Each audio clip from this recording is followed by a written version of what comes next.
누가복음 23장 26절부터 31절까지 말씀 내용 잘 파악해 주시면 감사하겠습니다.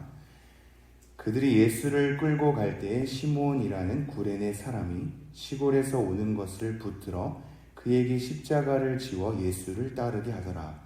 또 백성과 및 그를 위하여 가슴을 치며 슬피 우는 여자의 큰 무리가 따라오는지라. 예수께서 돌이켜 그들을 향하여 이르시되 예루살렘의 딸들아, 나를 위하여 울지 말고 너희와 너희 자녀를 위하여 울라. 보라, 날이 이르면 사람이 말하기를 잉태하지 못하는 이와 해산하지 못하는 배와 먹이지 못하는 젖이 복이 있다 하리라. 그때 사람이 산들을 대하여 우리 위에 무너지라 하며 작은 산들을 대하여 우리를 덮으라 하리라. 푸른 나무에도 이같이 하거든 마른 나무에는 어떻게 되리요 하시니라. 아멘. 네, 어제 나눴던 본문에서는 예수님께서 재판을 받으시는 장면이거든요. 그 재판을 받으시는 장면 가운데 이상하리만큼 비상식적인 결정을 내리게 됩니다. 백성들이 일제히 하나된 마음으로 소리를 높여서 십자가에 못 박게 하소서라고 외친단 말이죠. 그리고 바라바를 대신 풀어달라고 얘기하기도 합니다. 누가 봐도 죄가 없으신 예수님께서 마땅히 그러한 형벌을 받을 필요가 없으심에도 불구하고 모여있는 모든 군중들이 일제히 소리를 높인단 말이죠. 그 안에서 빌라도가 여러 가지 고민도 하고 갈등을 겪습니다만 결국 어제 나눴던 본문 마지막에 뭐라고 얘기하냐면 그들의 소리가 이긴지라 이렇게 얘기합니다. 그들의 소리가 이긴지라. 우리 안에는 수많은 내적 갈등이 있지요. 수많은 소리들로 하여금 우리는 결정을 해야 될 때가 있습니다. 그 결정 가운데 우리가 여러 고민도 하고 갈등도 하고 여러 가지 번복하기도 하지만 그 결정 앞에 책임져야 할 때가 있지요.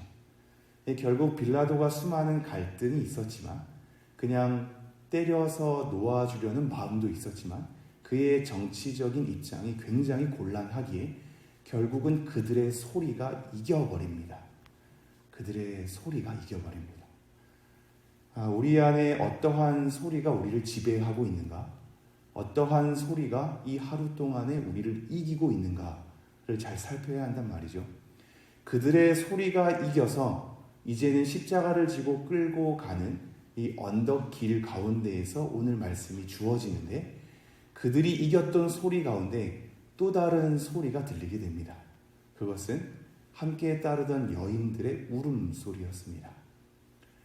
그들의 소리가 이긴 것으로 끝난 줄만 알았는데 그 여정 가운데 여인들의 울음소리가 들립니다. 그리고 그 울음의 방향이 어디로 가야 하는지를 예수님께서 다시 한번 정정해 주는 대목이 오늘 말씀입니다. 제가 26절 말씀 다시 한번 읽어드리죠. 그들이 예수를 끌고 갈 때에 시몬이라는 구레네 사람이 시골에서 오는 것을 붙들어 그에게 십자가를 지워 예수를 따르게 하더라. 많은 내용으로 설명되어 있지 않죠. 구레네 시몬이란 사람이 과연 누구인지도 우리는 많은 정보가 없기 때문에 알 수 없으며 이가 왜 시골에서부터 여기 왔는지도 명확하게 알 수 없습니다. 대부분은 이 구레네 시몬이 유대인이고 그래서 유월절이라는 절기를 지키기 위해서 디아스포라 흩어져 있던 유대인들이 다시 절기를 지키러 오는 것이 아닌가를 추정할 뿐입니다.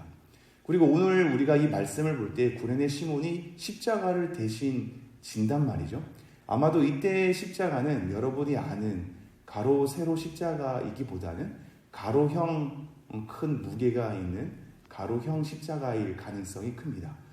그 십자가를 지고 가는 것이 구레네 시몬이기에 예수님이 지었던 십자가를 지니까 굉장히 구레네 시몬에 대해서 여러 가지 긍정적으로 보는 시각들도 많이 있긴 합니다. 그러나 그것은 추정일 뿐 성경에서 명확히 얘기하고 있지 않아서 어떠한 마음이며 구레네 시몬이 이 십자가를 지고 나서 어떻게 변화했는지는 우리가 알 수는 없습니다.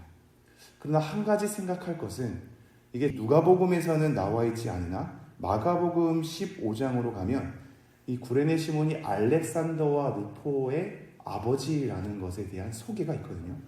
알렉산더, 루포, 구레네, 시몬 이러한 사람 이름을 굳이 거론하는 것은 이후의 시대 때, 초대교회 시대 때 이들이 그리스도인들 가운데에서 많이 거론됐던 사람들이었던 것 같습니다. 그러므로 알렉산더와 루포가 초대교인들 가운데 그리스도인으로서 자리매김을 했다면 구레네 시몬도 그리스도인으로서 나왔을 가능성이 있단 말이죠.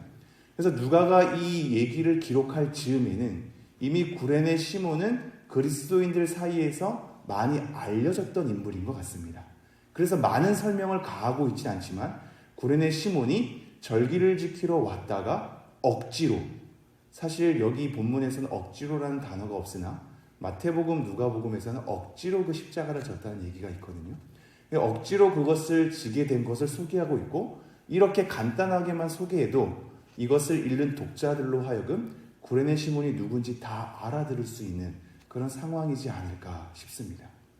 다시 한번 또한 정리하자면 지금 억지로 십자가를 졌단 말이죠. 억지로 십자가를 지게 된 이유가 크나큰 의미는 있지 않습니다. 예수님께서 그만큼 힘드셨기 때문입니다. 목요일에 땀이 핏방울이 될 정도로 기도를 한다는 것은 굉장히 체력이 소진될 정도로 기도를 했다라는 뜻이라고 말씀드렸습니다. 기진맥진한 상태에서 잠도 거의 주무시지도 못하고 재판을 계속 받으셨거든요. 그리고 누가복음에서는 세세하게 기록하지 않지만 채찍질도 당했단 말입니다. 근데 보통의 채찍질이 아니라 그 채찍에는 뼈조각이랑 쇠구슬이 박혀있는 채찍이기 때문에 살점이 뜯어져 나가는, 때로는 뼈가 보일 정도의 피를 많이 흘린 상태란 말이죠. 그러면서 먹을 것도 제대로 먹지 못하고 나중에 내가 목마르다라고 하는 의미가 사실상 정말 목마른 상태거든요. 그러한 상태에서 십자가를 지는 것은 굉장히 힘겹죠. 쓰러질 수밖에 없는 상황입니다. 그래서 쓰러져서 십자가를 질 수 없기에 누군가는 그 십자가를 대신 질 수밖에 없었던 상황입니다. 마침 그때 구레네 시몬이 있었고 병사들은 구레네 시몬에게 억지로 그 십자가를 지우게 되죠. 그리고 나서 27절 말씀이 펼쳐집니다. 또 백성과 및 그를 위하여 가슴을 치며 슬피 우는 여자의 큰 무리가 따라오는지라. 이게 어떻게 보면 되게 위로가 되는 말씀일 수 있는데요. 수많은 제자들이 흩어졌잖아요. 그리고 베드로가 멀찍이 뒤따라오기는 합니다만 그 베드로도 3번 예수님을 저주하면서 부인하거든요. 물론 요한도 멀리서 좀 따라오는 상황이긴 합니다. 그러나 그 누구도 이 외로운 예수님의 십자가의 길을 담당하지 않는 것만 같은 내용으로 흐른단 말이죠. 그 군중들의 소리가 이겨버리고 홀로 이것을 지다가 쓰러져 버리는, 상관도 없는 것 같은 억지로 십자가를 지우게 되는, 그러나 그러한 가운데에서 어떠한 백성들이 따라옵니다. 그리고 그 백성들 가운데는 많은 여인들이 있습니다.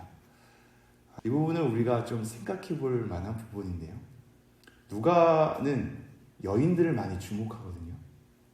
나중에 부활을 처음으로 경험한 사람도 여인들입니다. 한번 잘 생각해 보시죠. 한국 교회를 잘 이끄시는 분들도 사실상 여인분들이거든요. 근데 결정들은 남자가 다 하고 있고, 그죠?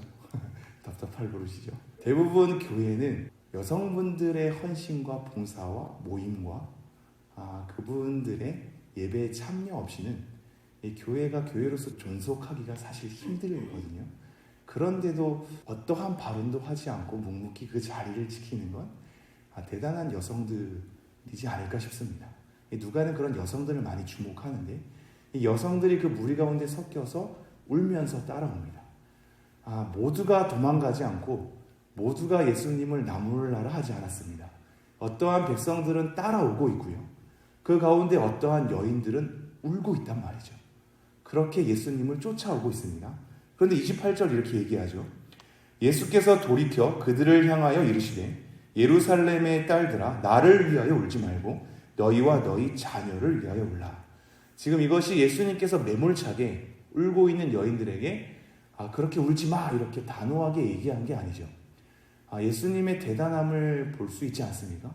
지금 기진맥진해서 십자가를 질 수도 없는 체력입니다. 정신이 없을 거거든요. 그러한 가운데 자기를 위해서 우는 여인들을 바라보면서 자기를 생각하기보다는 그들과 그들의 자녀를 생각하고 있습니다. 너네들의 울음을 내가 아는데 그 눈물을 나는 우선 닦아줄 것이고 나를 위하여 울기보다, 왜냐하면 나는 하나님 앞에서 이것을 담당해야 하기 때문에 걷게 되는 십자가의 길이니 나를 위하여 울지 말고 너희와 너희의 자녀를 위하여 울라, 이렇게 얘기하죠. 우리가 고난주간 가운데 잔인하게 곤욕을 당하시는 예수님의 장면들을 보면서 얼마나 아프실까, 얼마나 힘겨우실까, 얼마나 고통스러울까를 생각하면서 눈물을 훔치곤 합니다. 그런데 정말로 울어야 할 것은 예수님의 그 길의 고통에 대한 묵상이 사실은 아닙니다. 예수님이 그 길을 담당하셨기 때문에 우리와 우리 자녀를 위하여 울어야 합니다.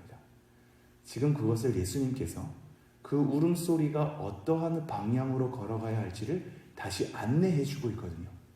나는 이 십자가의 길을 순종으로서 걸을 것이니 너네들의 울음이 나에 대한 고통에서 멈추지 말고 너희와 너희의 자녀를 위해서 울어야 한다. 왜냐하면 앞으로의 겪게 될 환난이 있기 때문이다, 이렇게 얘기합니다. 그것이 29절부터 나오는 건데요. 제가 쭉 읽어보죠. 보라, 날이 이르면 사람이 말하기를 잉태하지 못하는 이와 해산하지 못하는 배와 먹이지 못하는 젖이 복이 있다 하리라. 잉태, 출산, 젖을 먹이는 것까지 이 모든 것이 오히려 없는 것이 더 낫다, 없는 것이 더 복이 있다라고 얘기하는 거죠. 왜냐하면 자녀를 잃는, 젖을 먹이지 못해서 자녀를 잃게 되는 고통이 임할 것이다라고 얘기하고 있기 때문입니다. 그러면서 30절, 그때 사람들이 산들을 대하여 우리 위에 무너지라 하며 작은 산들을 대하여 우리를 덮으라 하리라. 너무나 고통스러운 현실들이 초래할 것이기 때문에 차라리 산들이 우리를 다 덮어버렸으면 좋겠습니다. 작은 산들이 다 무너져서 우리를 죽음으로 끌고 갔으면 좋겠습니다 라는 고통이 임박할 것이라고 얘기합니다. 그러면서 31절, 푸른 나무에도 이같이 하거든. 즉 멀쩡하고 싱싱한 나무에도 이러한 고통이 임할 것인데 하물며 마른 나무에는 어떻게 되리요? 장작불은 잠깐 불을 하면 다 산불이 나지 않습니까? 그렇게 마른 나무에는 큰 불이 붙을 것인데 엄청난 화가 임할 것이다, 이렇게 얘기하고 있단 말이죠. 한번 정리를 해보죠. 우리 성도님들의 심정을 저는 많이 엿들어서, 근데 그게 겹치고 겹치면 어떻게 해야 할 바를 알지 못해서 답답하기도 하고 때로는 무뎌지기도 하지 않습니까? 이게 무슨 얘기냐면 자녀들을 위한 기도 말입니다. 때로는 잘 신앙생활했던 자녀들이 떠나가기도 하고 그렇게 많이 권면하지만 교회 근처에 오지 못하는 자녀도 있고 그렇게 소갈이를 한단 말이죠. 그래서 우리 교회 가운데 이 대대로 가족들이 신앙을 잘 지키는 가족들이 보면 그렇게 부러울 수 없죠.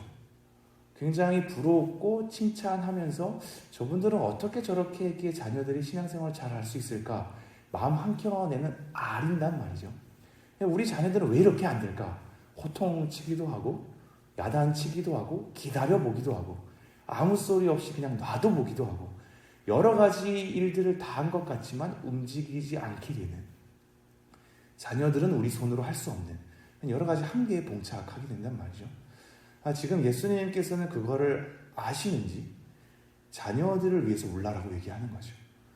굉장히 앞으로 험난한 삶을 경험할 수 있기에, 많은 고통이 초래하기에 차라리 자녀들이 없는 것이 더 복이 되는 것처럼 잔혹하리만큼 하나는 데려감을 당하고 하나는 버려둠을 당하는 일들이 앞으로 계속 경험되게 될 것이기 때문에 지금 십자가의 고통을 겪게 되는 그것으로 울지 말고 너희와 너희의 자녀를 위해서 울라는 예수님의 울음의 방향을 우리가 보게 된단 말이죠.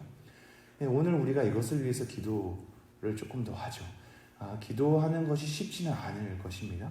너무나 현실이 변하는 것 같지 않아서 많이 속상하실 분도 있을 텐데 우리가 너무나 할 것이 없기 때문에 오늘도 기도를 할 뿐입니다.